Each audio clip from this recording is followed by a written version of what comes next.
मकर लगन वाले जातकों के लिए हम राहु और शुक्र कंजक्शन को डिस्कस कर रहे हैं और आपके लिए ये सबसे पहली ही वीडियो रहेगी। यानी आपके प्रथम भाव में अगर राहु और शुक्र स्थित हों तो आपको इस प्रकार से क्या क्या प्रभाव इन दोनों ही ग्रहों से मिलेंगे। देखिए, यहाँ अब आप शनि से संचालित होने वाले पर्सन हैं और जब राहु और शुक्र यहाँ आ जाते हैं तो क्योंकि राहु शनिवत ही चलते हैं, इसलिए आपको सबसे पहले शनि को देखना सबसे ज़्यादा ही जरूरी होगा। इसके साथ साथ आपको ये भी देखना जरूरी होगा कि यहाँ कोई भी प्लैनेट अगर राहु या शुक्र के साथ स्थित है तो वो प्लैनेट भी यहाँ अपना पूर्ण रूप से प्रभाव डालने में सक्षम होगा।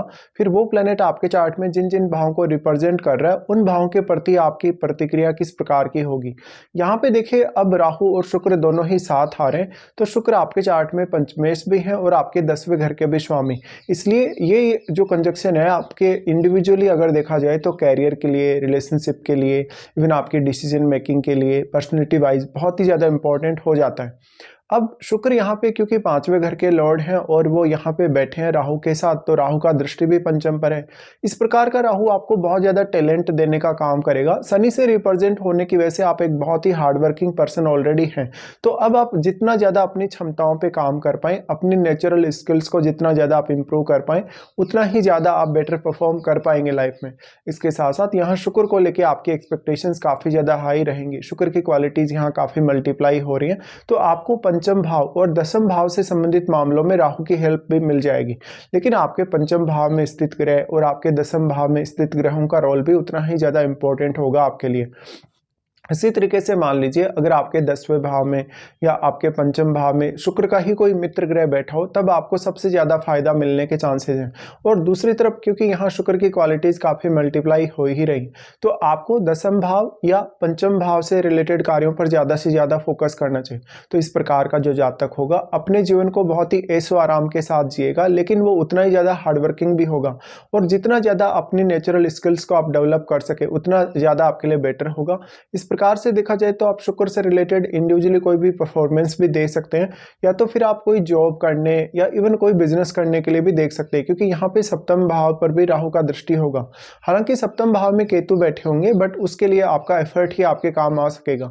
यहाँ पे अब अगर हिसाब से देखा जाए राहु की जो दृष्टि है या शुक्र का जो भी एस्पेक्ट है, तो राहु सबसे पहले आपके पंचम भाव पे ही दृष्टि डालते हैं। पंचम भाव पे दृष्टि होने की वजह से ऐसा राहु आपको रियल टैलेंट देने का काम करेगा, क्योंकि वो आपके पंचमेश के साथ ही आपके लगन में बैठे हैं।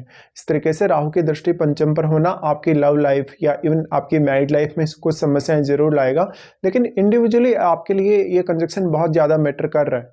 इसके साथ साथ आपका जो टैलेंट है, आपकी जो प्रतिभा है, समय के साथ साथ और ज़्यादा निखरेगी और आप काफ़ी मेच्योर होते जाएंगे। राहु का प्रभाव आपके पंचम भाव पर होने की वजह से इस बात की संभावना काफ़ी ज़्यादा है हालांकि कि आपके अफेयर होंगे, रिलेशनशिप होंगे या मैरिड लाइफ में कुछ प्रॉब्लम्स आएंगी। बट जब आप इंडिविजुअल ग्रोथ की बात करते हैं, अपने पर्सनल ग्रोथ की बात करते हैं लाइफ में, तो राहु शुक्र का कंजक्शन आपको सबसे ज़्यादा सपोर्ट करेगा। राहु फॉरेन एलिमेंट को रिप्रेजेंट करता है, तो इस केस में अगर आपको राहु की या शुक्र की महादशा अगर होगी तो आपके फॉरेन सेटल होने या फॉरेन टूर होने की भी संभावना उतनी ही ज़्यादा प्रबल होगी। इस प्रकार से देखा जाए तो आप फॉरेन में भी सेटल हो सकते हैं, या तो फिर आपका डायरेक्टली इनडायरेक्टली फॉरेन से कुछ लिंक हो सकता है। राहु यहाँ बैठे हैं, तो अब क्योंकि राहु पंचम भाव को प्रभावित कर रहे हैं, इसलिए पंचम भाव में जो बैठा हुआ ग्रह है आपके चार्ट में, उससे रिलेटेड भी आपकी अपेक्षाएं काफ़ी तेजी से बढ़ेंगी। और वो ग्रह अगर राहु का एक मित्र ग्रह हुआ तो यहाँ राहु और भी ज़्यादा आपको सपोर्ट कर पाएंगे। बट इस प्रकार का राहु बहुत सारे अदर रिलेशनशिप या अफेयर आपकी लाइफ में ला सकता है, जो कि आपके बाकी अन्य कार्यों को डिस्टर्ब कर सकते हैं। यहाँ पे अब आपको धन, लग्जरी या ऐशो आराम की चाहत जो बहुत ज़्यादा रहेगी, उसके लिए कभी कभी आप बहुत ज़्यादा लालच करने को देखेंगे। ऐसे में राहु और शुक्र के साथ बैठा हुआ ग्रह भी उतना ही ज़्यादा इंपॉर्टेंट रोल आपकी लाइफ में निभाएगा। तो जो भी प्लैनेट यहाँ बैठा है वो प्लैनेट किस प्रकार का है, आपका वो किस प्रकार का कारकत्व रखता है, साथ साथ में वो क्या एक फायरी प्लैनेट तो नहीं है। अगर फायरी प्लैनेट होगा तो वो शुक्र पर भी अपना प्रभाव डालेगा, और साथ ही कहीं ना कहीं फिर राहु के जो रिजल्ट हैं यहाँ काफ़ी ज़्यादा बिगड़ सकते हैं।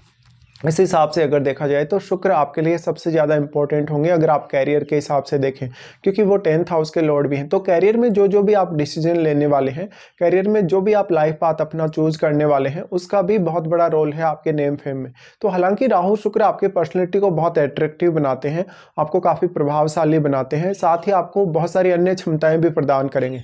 बट आपको अपने रिलेशनशिप को लेके, इवन अपनी लव लाइफ या मैरिड लाइफ को लेके बहुत ज़्यादा दिक्कतें भी रहेंगी। अब आप उनको को कैसे हैंडल करते हैं और कितना ज़्यादा एक बैलेंस बना पाते हैं अपने कैरियर और अपनी मैरिड लाइफ के बीच में, ये आपके लिए सबसे ज़्यादा इंपॉर्टेंट होगा। राहु का यहाँ जो प्रभाव है उसके बाद शुक्र के साथ साथ आपके सप्तम भाव पर होगा। तो सप्तम भाव में आपके केतु स्थित होंगे। देखिए, केतु स्थित होने के केस में जितना भी एनर्जी सप्तम भाव के साथ एक्सचेंज हो रहा है वो सारा का सारा एनर्जी यहाँ केतु एब्जॉर्ब कर ले रहे हैं। इसलिए यहाँ राहु और शुक्र का जितना भी प्रभाव पड़ रहा है उसका इम्पैक्ट सप्तम भाव पर उतना ज़्यादा पड़ेगा नहीं। हालांकि यहाँ शुक्र ज़्यादा प्रभावित कर रहे हैं केतु को राहु की तुलना में, क्योंकि राहु और केतु के बीच में 180 डिग्री का एंगल है। तो जितना प्रभाव यहाँ राहु का है कहीं ना कहीं उससे ज़्यादा प्रभाव यहाँ शुक्र का होगा केतु पर। बट केतु की ये कहीं ना कहीं एक क्वालिटी है कि वो अपने साथ बैठे हुए ग्रह की भी एनर्जी एब्जॉर्ब करते हैं और दूसरे ग्रहों की जिन जिन की भी एनर्जी आपके सप्तम में आ रही है, चाहे कोई भी ग्रह यहाँ दृष्टि डाल रहा है, वो सारी एनर्जी भी यहाँ एब्जॉर्ब हो रही है। इस वजह से आपको काफ़ी ज़्यादा फायदा नहीं हो पाएगा राहु और शुक्र के इस कंजक्शन का सप्तम भाव के। लेकिन मान लो अगर आपके सप्तम भाव में केतु किसी अन्य ग्रह के साथ भी बैठे हैं तो वो ग्रह भी कमजोर होगा, उस ग्रह की क्वालिटीज डिक्रीज होंगी। तो आपका वो ग्रह अब जिन जिन भावों को आपके चार्ट में रिप्रेजेंट कर रहा है उन भावों के लिए भी आपको बहुत अच्छे से प्लानिंग करनी होगी, क्योंकि केतु एक ब्लाइंड प्लैनेट है। ब्लाइंड होने की वजह से यहाँ पर आपको दिक्कत ये होगी कि आप जो जो भी प्लानिंग करेंगे उनमें अपनी बुद्धि, अपने विवेक का पूर्ण इस्तेमाल नहीं कर पाएंगे और आप ऐसे ही बिना सोचे समझे कभी कभी कुछ फैसले ले लेंगे जो आप सही मानेंगे। वास्तव में जो भी ग्रह केतु के साथ बैठा है वो ग्रह आपके चार्ट में जिन जिन भावों का स्वामी है उन भावों से अब कोई बहुत बड़ी एक्सपेक्टेशन ना रखें। और आपको रियल प्रॉब्लम तब आती है जब केतु के साथ कोई फायरी प्लैनेट बैठा है, क्योंकि तब बहुत ही ज्यादा उतार चढ़ाव लाएंगे ऐसे केतु आपकी लाइफ में। अब जो यहाँ राहु और शुक्र का प्रभाव पड़ रहा है, यहाँ सारा का सारा एनर्जी एब्जॉर्ब हो जाएगा। तो राहु और शुक्र के कंजक्शन का आपको सप्तम भाव के लिए कोई विशेष फायदा नहीं मिलेगा। इसलिए अपनी मैरिड लाइफ, अपने बिजनेस, अपने रिलेशनशिप को लेकर आपको सबसे ज्यादा सावधानी यहाँ रखनी होगी।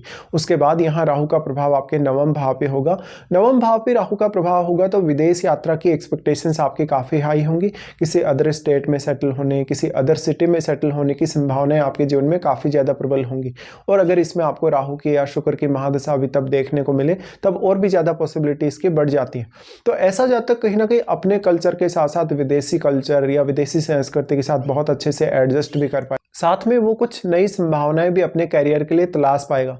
यहाँ पे राहु का प्रभाव जो नवम भाव पर है, क्योंकि यहाँ पे ये जो घर है वो मंगल का घर है, तो मंगल के घर पे राहु की दृष्टि पड़ेगी, उतनी ही ज्यादा आपकी अपेक्षाएं बढ़ेंगी। और यहाँ पर अब आप अपने आप को कैसे कंट्रोल कर सकते हैं इसके मामले में आपको विचार अवश्य करना चाहिए। राहु का प्रभाव जो आपके नवम भाव पर पड़ रहा है, यहाँ नवम भाव में बैठा हुआ ग्रह भी राहु से प्रभावित होगा ही। तो वो ग्रह अगर राहु के साथ मित्रवत हो तो राहु यहाँ आपको थोड़ा सपोर्ट अधिक कर सकते हैं।